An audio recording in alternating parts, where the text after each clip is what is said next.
أكد الإداريون والعاملون في الهلال الأحمر الكردي في مدينة كوباني عن استعدادهم لكافة حالات الطوارئ والجاهزية التامة لخدمة الشعب وتقديم الإسعافات الطبية اللازمة لهم،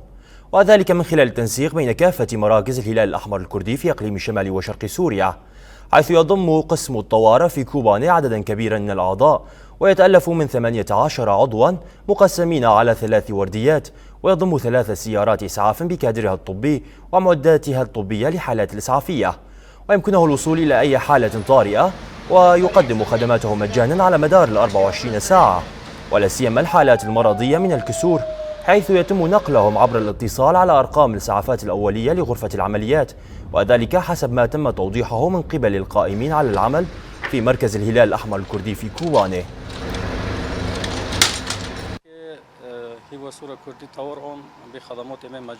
هنا في قسم الطوارئ في الهلال الأحمر الكردي في كوباني أعمل كمسعف للمرضى، ونقدم الخدمات المجانية للشعب، ونعمل على تقديم الإسعافات الطبية اللازمة لأي حالة طارئة في شمال وشرق سوريا. ويوجد لدينا 3 سيارات إسعاف